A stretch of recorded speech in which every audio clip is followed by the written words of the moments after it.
sound check, technical check. About 2 hours ago, Bybit experienced a hack around 401,000 Ethereum.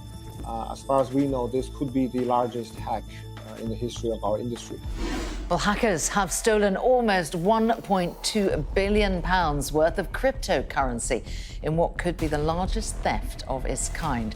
The Dubai-based cryptocurrency exchange Bybit says that someone gained control of an Ethereum digital wallet. The largest crypto exchanges, Bybit, says it has now fully recovered this following the largest crypto hack in history. Mackenzie Sigalo says the details for us. Big money here, Mackenzie. Yes, it is, David. Bybit CEO says the Dubai-based exchange has successfully closed the $1.5 billion gap left by last week's record-breaking hack.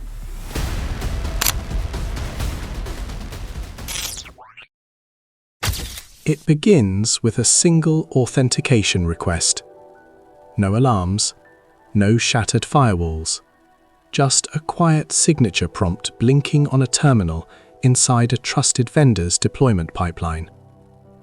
Bybit had built its vault on multi-party computation, a cryptographic architecture requiring multiple human approvals before a single token could move.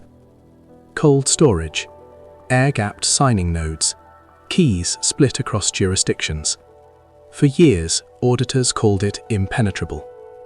Then, on a Tuesday morning in February, a routine security patch slipped through the update channel, carrying a single modified library that mimicked legitimate cryptographic behavior.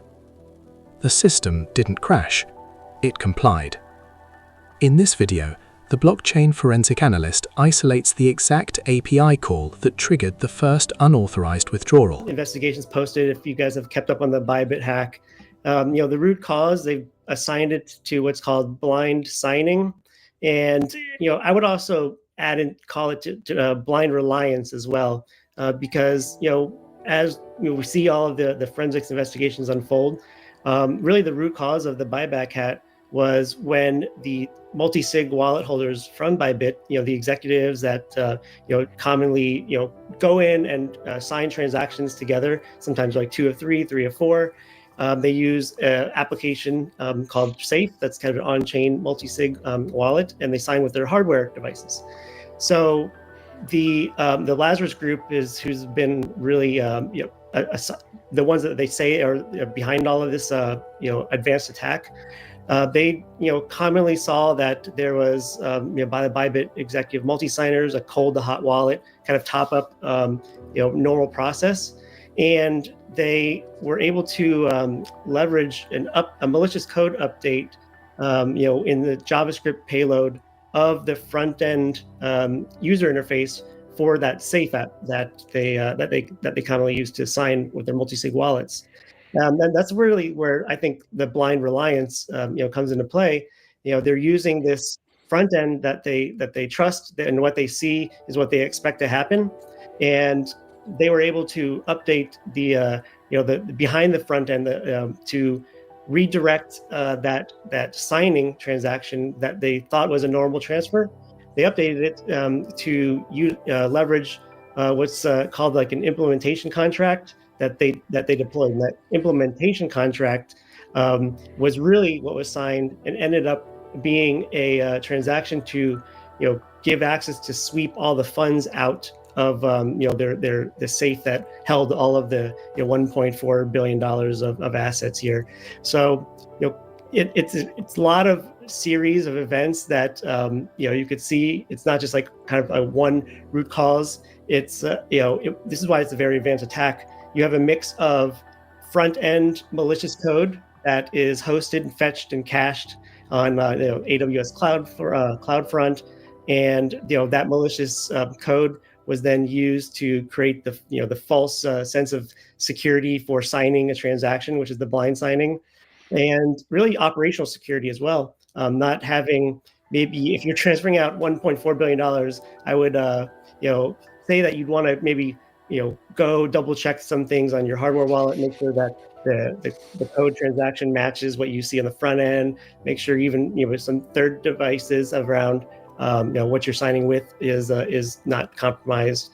So it's a mix of infrastructure, code, a little bit of social engineering research, some on-chain malicious implementations, and really, it was very sophisticated. And I think a lot of lessons should be learned from this here too, because we saw similar types of tactics too.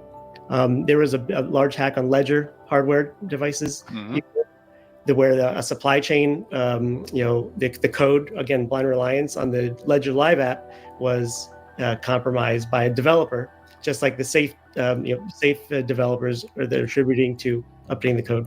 So the developers that you trust, they're putting code that you trust, that you're signing, relying on. Same thing happened to that Ledger one too. Their code was updated and was transferring hardware wallets. So, there's a supply chain risk in all this too. So it's a lot of their things are developing as more forensics are being done, but masking the safe interface, malicious contract implementations, and really blind reliance, I think is the core cause for all that. So was there a smart contract that got hacked, or was it just an insertion of another smart contract? Not the one they wanted to use, obviously, but so they didn't hack a contract, they just put another one in. The way exactly, yeah. And states the moment the forged signature entered the workflow, the vault didn't break. It opened itself. What followed wasn't a heist. It was a synchronized liquidation of trust. Within 47 minutes, $1.46 billion in Ethereum, stablecoins, and wrapped assets began routing outward. Not in panic, not in chaotic bursts, in a pre-mapped algorithmic sweep that treated exchange liquidity like a scheduled maintenance window. Watch this video of the live blockchain explorer as the wallet addresses ignite across multiple chains.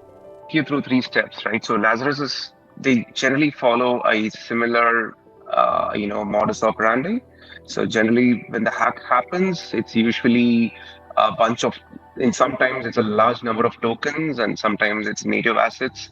So in this case, it was largely native asset, but also they were a little bit of like Ethereum-based derivative called STETH.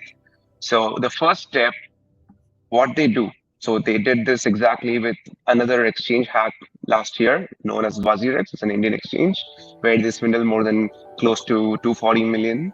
And as a first step, they try to convert these tokens into native assets. The reason being, native assets are more liquid, and because the hack this magnitude, you cannot find liquidity in most of the exchange endpoints.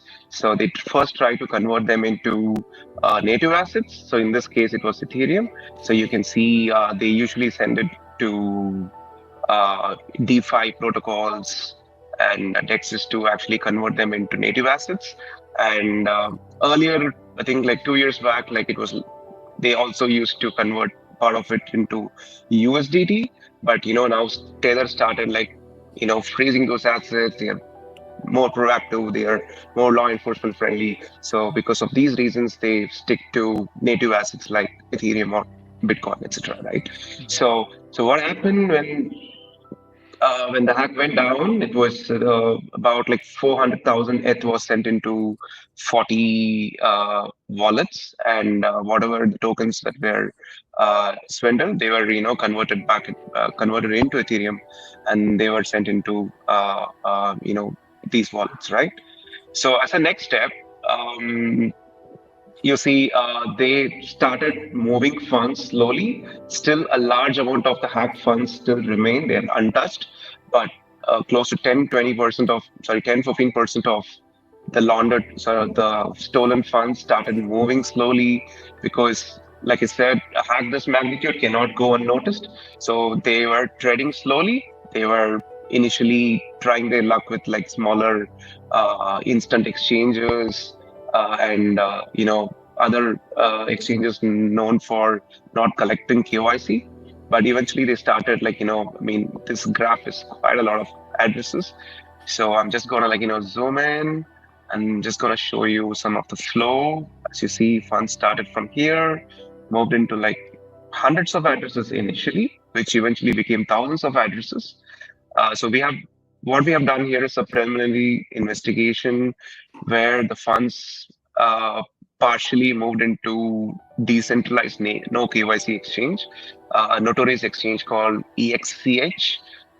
So large, I think close to 100 million was moved to EXCH, and then like there's no way to trace beyond that, and EXCH is not cooperating with Bybit or any law enforcement in providing the required data or even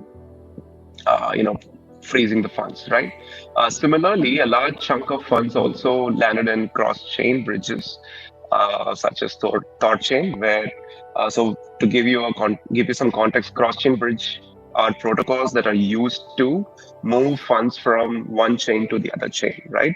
So why do they do it? They do it to obfuscate the trail of funds, so also to avoid detection when the exchange is in real time blacklist these addresses, right? So here there were a couple of such cross-chain bridges were used where a large chunk of funds were moved from Ethereum, and it was moved to Solana, Tron, but largely Bitcoin, another native asset, right?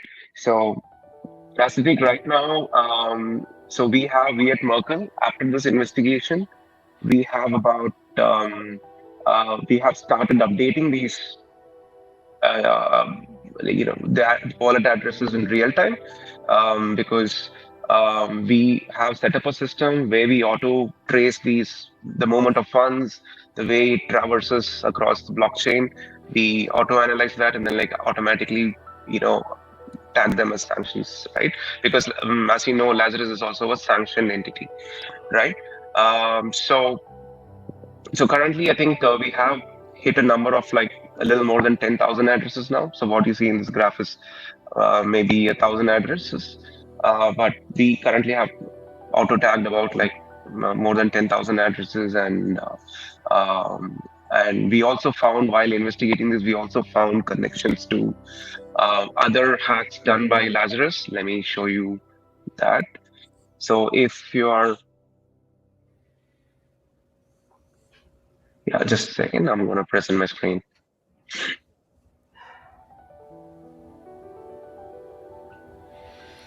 Well, it's interesting that it's the cross-chain bridge is like Thorchain, the native, which is a native asset cross-chain bridge. Yeah, it's also interesting that they got out of USDT because it's able to be blacklisted. So and they're staying away from some of the more notorious chains. So this is good. This is, Lazarus definitely has their own fingerprint when you look at the way they do business versus like a romance scam or investment scam. They always want to be in USDT, generally on Tron.